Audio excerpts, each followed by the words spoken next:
لومبي خو زه ستاسو د پریس کلب رستم پریس کلب کې شکریا ادا کوم چې ماته را مقرره کړل. زمونږ بلاول صاحب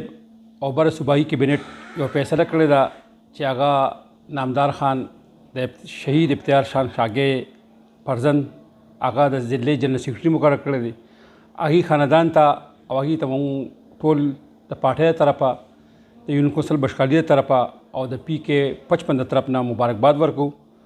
او بله خبره دا کوو چې دغه خاندان څنګه چې اسد خان دی زموږ د ضلع صدر دی د رحیمداد خان فرزند دی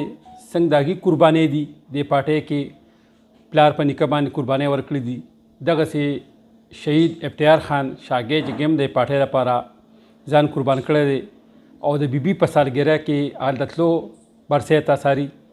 او هلته کې چې کوم دی نو د هغې اکسیډنټ وشولو نن د هغې فرزند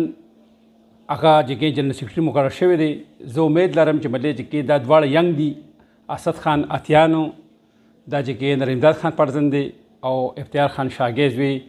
نامدار خان شاګې چونکې سابقه ایم پی ای صاحب زموږ امتیاز خان شاګې د هغه ورواره دی او یقینا چې کې زه وایم چې دا فیصله چې بره قیادت کړې ده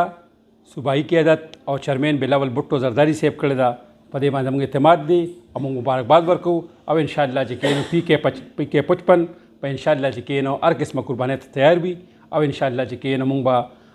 هر قسمه قوم ته د سره نیک په نیک ولاړ یو د مخکې نه هغې سره زموږ یو خپل تعلق او روړي ده او انشاءالله برقرار وي. هغه څنګه چې تاسو ته پته ده چې کله مطلب چې کې نو